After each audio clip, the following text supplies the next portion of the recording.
Hi, I'm Sarah. Welcome back to my channel where I talk about my journey to sustainable health and meaningful success. If you're coming back and you've already subscribed, welcome back. Y'all are my people and I love you so much. Happy New Year. And if you are new, I hope you'll consider subscribing by the end of this video. This is kind of maybe a little bit rough because it's been a while since I've made a video. I was in the hospital over Christmas. I did make a video about that. That was the last video I made. So if you want to check that out, it'll be in the description below and I'll link it up here too. So it has been some time recovering. Spent Christmas in the hospital, spent New Year's with family, which was good. And I am back at work today. This is my first day back in the office. I've been working from home while I was recovering from surgery. With regards to updates, they were able to identify where the source of the pain had been coming from when I first went into the hospital. And it was because the cyst on my right side had grown around and tangled itself up with my fallopian tube on that side. And the two cysts that I had were twisted together. I went more into detail on what exactly happened in my hospital video, but basically what had happened was the cyst that was around my fallopian tube suddenly twisted, and that was what was causing that blinding pain. So yeah, still really just so grateful for the outcome of that surgery. And it's been a lot of emotional just kind of recovering and processing from all of that. 4 days in the hospital by yourself, with no one allowed to visit you. I can't imagine how people have done this, this past year without visitors. I mean, I guess I can because I was in the hospital for 4 days, but it's still long term or with something really scary similar to what I had, but maybe even worse. I don't know. It's a lot to think about. I definitely cried, especially being able to look my surgeon in the face, not being drugged up, and thank him for saving my fertility. That was a really emotional experience. So that's why I haven't really been making videos, because I just figured I'd let myself get back to being my full self and not, push myself physically, but also emotionally. It's just been a lot to kind of process. They are still monitoring my uterus. They're gonna have me come back in for an ultrasound in a few months to make sure that nothing is growing on there again, because the fibroid that they found on my uterus had some cells that weren't malignant, but it was also kind of concerning. So that's the other update from that. And I have started birth control, which I didn't really know much about birth control, and that's why I wasn't on it, because I wasn't about to start putting stuff in my body that I wasn't educated about. Even though, I'm sorry, no. I just realized kind of the double standard of that, because I let myself get up to 350 pounds. Clearly, I wasn't really caring what I was putting in my body, but for some reason, birth control freaked me out. But then my doctor explained exactly what the birth control that I'm on does and how it can help reduce my symptoms for PCOS, reduce or eliminate the growth of more cysts, and also prevent the growth of more endometrial scar tissue, endometriosis. They diagnosed me with that because they found endometriosis in my system when they were in there in surgery. So the pill will reduce all of that and just regulate my hormones, and it's looking pretty good so far. I'm what are the downsides, really? But that's something that I really wanted to encourage on my channel, is that if you find yourself challenged with some, new diagnosis, make sure that you don't settle for, just any doctor. Get a doctor who will explain your condition to you, explain exactly what it is that you have, what the symptoms you can expect, and if there's any lifestyle changes that can prevent or, reduce the symptoms, because myself personally, and I've had health coaching clients who, have similar conditions that I do, and there's just a severe lack of education about, like polycystic ovarian syndrome and endometriosis and what that is, and how your lifestyle can actually reduce some symptoms from that. So I don't know. It's been really, it gave me a lot of hope now that I have a doctor who will explain something to me and make sure that I know, why I'm taking a particular medication, or, what I can do to prevent certain things from happening in my body. It gives me a sense of empowerment and control over my well-being, and I like that. So anyway, that is my little health update. The new year is here, and I just re-watched my 2020 New Year's goals video. I will link that here and also in the description. Man, I'm really excited that I can look back on 2020 and say that I did actually achieve my goals. I had the word of like #effort for 2020 because I had been recovering from a lot of grief in 2019. 2019 was a really rough year and the start of my whole like glow up journey. But 2020, I wanted to start making a concerted effort to get myself into a better place and lose 43 pounds to get myself under 300 pounds, which I have. I'm floating around 299, 297. And so I've been successful with that goal. I wanted to walk a 5K, and in 2020, that became my standard. Like I was walking 5Ks throughout the summer. And so I definitely achieved that goal. I had a financial plan because I was debt free starting in 2020, other than student loans. And I wanted to save a lot of money. So I kind of followed that, but I also did my health and life coaching dual certificate, which, by the way, if you want coaching, just like hit me up. My contact information's in the description.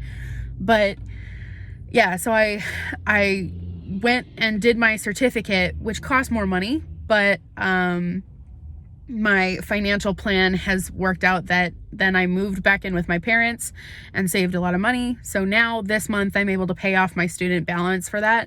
So I am starting 2021 in the same financial position, with the same kind of financial goals of saving money and going back to school in the fall. I also was like wanting to look into foster care, because I had not planned on going back to school. So I was just kind of formulating a plan on like what next, what's going to be like the thing that I want to do off of my bucket list. And one of those things, I'm very passionate about foster care. So that was something that I was looking into for 2020.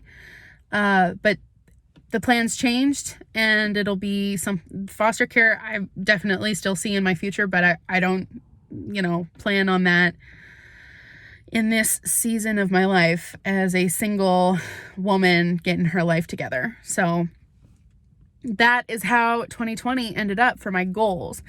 And I'm really proud of myself and looking back, because even in the 2020 goals video, like I said, something that I've learned throughout, the decade of 2010 to 2020 was that things don't always go as planned. And so I made goals for myself that relied on myself and didn't rely on the condition, like the state of the world, didn't rely on any other person. And I'm just really happy about that, because I was actually still able to stick with my goals for 2020. So with that in mind, 2021, I'm still sticking with that same thing. Obviously, 2020 taught us that things don't always go as planned. And sometimes life throws you huge curveballs. And so I wanted to make more goals that basically reflected stuff that I can actually do on my own. So if you haven't already seen my video on my glow up transformation phase 2, I'll link that here, because that's basically what I'm doing for the next year, but also until I go back to school in August, or like late August. So 2021, it would be nice to lose 60 pounds, but I would be very content with losing another 50. Because like I said, I'm starting this year just under 300 pounds. So, I want to set goals that are sustainable and achievable, and kind of set myself up for inevitable success. The last thing that I want to do is make myself promises that I won't keep to myself and lose my self-integrity, and the ability to trust myself. So when I set goals, I make my goals so that, I don't break promises to myself. That's just kind of my approach to it. I am going to go back to school, hopefully this year, should life not throw any curveballs that would hinder that. I'd like to go back to university, finish my last year. And this year I'm just working on building habits, like learning languages. French is my new language that I'm learning, and also continuing to advance in my Spanish skills because I speak that conversationally. Tidiness and minimalism. And then lastly, a habit of being more active, like exercising daily or doing yoga, kind of on a regular basis. So those are my goals for 2021. I know that kind of seems like a hodgepodge of things, but I'm just excited to continue working on glowing up. This year, so last year the word was effort, and this year I think it's just like level up. Not quite glow up yet. We're not there yet. We're not at the big, movie montage reveal of huge changes, but this is just leveling up on my standards for myself. I want to kind of become more classy, a little bit more chic, I just want to feel like the person that I've always thought I was in my head, but never really thought I could like present to the world for whatever subconscious reasons, or like my own self-image got in the way of me actually feeling like the classy person that I want to be. So, yeah, I just want to level up and have higher standards for myself, and also for higher standards for the people that I spend a good amount of time with. Just because, I've been getting better at leveling up my association and not wasting time with people who don't reciprocate, but I'd like to be better at that. I'd like to improve and continue to grow myself. That's it for 2021. I mean, I know, I don't know, some people are treating 2021 like everything is just gonna, snap back to normal. Obviously, I don't think that's the case at all. But in general, we can learn from 2020 that things don't always go as planned, and you certainly can't rely on external circumstances to help you achieve your goals. So in setting goals for yourself or dreaming things up for yourself, think of things that you have within your control and that no one can take away from you, and then you can experience success in whatever circumstance. My definition of meaningful success is living every day in love, joy, and peace. So if nothing that I set out to do in 2021 happens, as long as I treat people well and live well, and be a good person, then, I can't fail. And I like living by those standards. So anyway, thank you so much for watching. we're resuming. We're getting back into it. So I really have been planning on doing this reaction to one of the Hater Nation people. We talked about that like a month ago, and then things got crazy. So I'm going to be doing that reaction, and then who knows where we will go from there. I'm excited though. Aren't you excited? Comment down below, what is something that you can control that you would like to accomplish, become, experience in 2021? Let me know. I'm super excited. Y'all are my people. And I love you so much. I said that in the beginning, and now I'm saying it again because we're doing this. It's been like a month since I've talked to you guys, and I just don't even know. I don't want to let you go. I just want to stay here and talk to you forever. But my lunch break is almost over, so okay. Bye.